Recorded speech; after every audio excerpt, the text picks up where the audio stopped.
Le véganisme. On a l'impression que c'est une question simple. On est pour ou on est contre. Mais en réalité, c'est une conversation super complexe, avec plein de critiques qui vont bien au-delà de ce qu'on a dans notre assiette.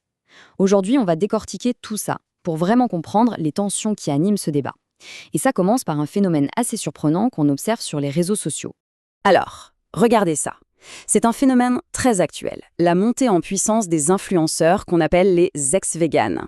Ce graphique, il est parlant. Il montre le pic d'intérêt pour Bonnie Rebecca, une youtubeuse très connue, pile au moment où elle annonce qu'elle arrête le véganisme.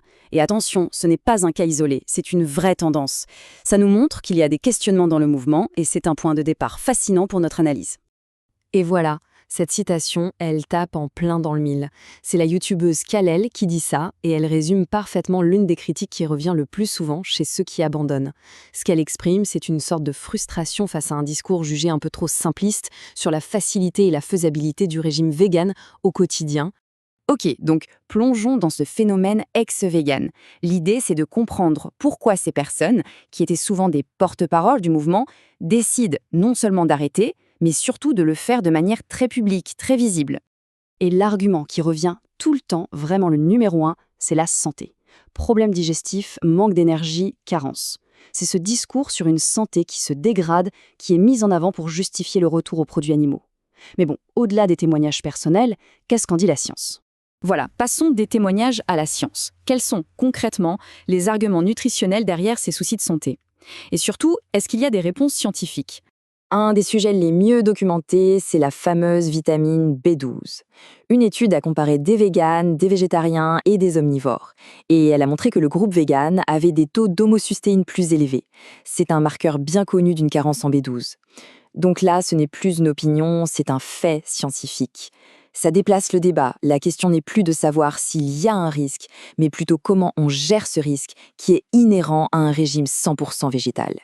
Mais qui dit problème, dit souvent recherche de solutions. Et c'est là que ça devient intéressant, parce que la conversation ne s'arrête pas au constat de la carence. On voit ici, par exemple, de la culture de spiruline. C'est une cyanobactérie, souvent vendue comme un super aliment, et elle est sérieusement étudiée comme une source possible de nutriments clés. Et alors là, regardez bien ces chiffres. Ce tableau, il est assez dingue. Pour seulement 10 grammes de spiruline, l'apport en B12 peut aller jusqu'à 10 000% des apports conseillés pour un jeune enfant. C'est énorme. Ça montre bien que des solutions peuvent exister au sein même du monde végétal. Bon, il faut noter que le débat sur la biodisponibilité de cette B12-là, c'est-à-dire sa capacité à être bien absorbée par le corps, reste ouvert chez les scientifiques. Allez, on prend un peu de recul. On passe de la santé de l'individu à la santé de la planète. L'argument écologique, c'est un pilier du discours vegan, mais lui aussi, il est sujet à des critiques assez fines. Un point vraiment central de la critique écologique, c'est que le discours vegan met souvent tout l'élevage dans le même panier, celui de l'élevage industriel. Mais il y a des voix qui s'élèvent pour dire « attendez, il faut faire la différence ». Et on oppose ce modèle à des approches comme l'agriculture régénératrice, où l'idée est que des animaux bien gérés, sur des terres qui ne sont pas cultivables de toute façon, pourraient même avoir un rôle positif pour la biodiversité et les sols. Cette citation de Jean-François Dumas, elle résume parfaitement le problème. Pour lui, la critique écologique du véganisme est parfois spécieuse, c'est-à-dire un peu trompeuse, parce qu'elle prend des chiffres globaux et ne regarde pas les contextes locaux. Selon cette vision des choses, une analyse qui ne fait pas la différence entre un élevage intensif de porcs en Bretagne et un berger avec ses moutons dans les Alpes, eh bien elle passe à côté de toute la complexité du sujet. Et si derrière ces débats sur la santé et l'écologie, il y avait des questions encore plus profondes ? Là, on entre dans le dur. On s'attaque à la critique philosophique et politique qui va questionner les fondements mêmes de la pensée végane. Pour bien comprendre la suite, il faut qu'on s'arrête sur un concept de la philosophe australienne Val Plumwood, le rationalisme. Attention, pour elle, le problème, ce n'est pas la raison en soi. C'est une version bien précise de la raison qui a créé des oppositions très nettes, des dualismes hiérarchiques, l'humain contre la nature, l'esprit contre le corps, l'homme contre la femme, et à chaque fois, l'humain se place au-dessus, comme un maître qui domine. Et là, accrochez-vous, sa critique est assez paradoxale. Pour Val Plumwood, en refusant par principe moral absolu de manger des animaux, le véganisme, sans le vouloir, renforcerait cette séparation humain-nature qu'il veut combattre. Il se placerait en dehors de l'écosystème. Elle propose une autre vision, celle d'une communauté écologique. Dans la nature, tout être est potentiellement la nourriture d'un autre. La vraie question éthique ne serait donc pas de se couper de ce cycle, mais de trouver comment y participer de manière respectueuse. On change complètement d'angle avec la critique politique maintenant. Sur des forums de discussion, on voit apparaître une critique qui s'inspire de la pensée marxiste. L'idée, en gros, c'est que le véganisme, en se focalisant sur le choix de consommation individuelle, passerait à côté du vrai problème, la structure du système capitaliste lui-même.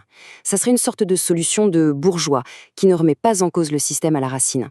Et cette critique, elle va même plus loin, elle devient très technique. Comme l'explique ce commentateur, dans l'analyse marxiste pure, les animaux ne sont pas comme les travailleurs humains. Ils sont considérés comme du capital constant, au même titre que des machines ou des matières premières. L'exploitation qu'ils subissent n'est donc pas l'extraction de plus-value au sens marxiste du terme. C'est une distinction technique, mais elle est importante, car elle complique l'analogie qu'on fait souvent entre l'exploitation animale et l'exploitation des travailleurs. Bon, alors, qu'est-ce qu'on retient de tout ça? On voit bien que la critique du véganisme, ce n'est pas un bloc unique. Elle vient de partout, elle opère à travers différents prismes, et tout ça, ça dresse un tableau d'une sacrée complexité. Pour résumer, on a exploré 4 grands axes.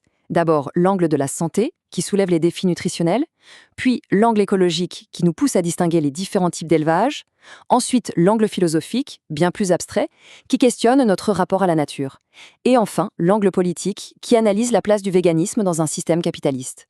Au final, la grande question qui ressort de toutes ces critiques, ce n'est peut-être pas de savoir si le véganisme a raison ou tort.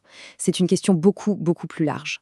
Ça nous invite à dépasser ces postures un peu binaires pour réfléchir tous ensemble à la manière dont on peut construire une relation avec notre nourriture qui soit juste. Juste pour les humains, juste pour les animaux et juste pour la planète. La conversation, en fait, ne fait que commencer.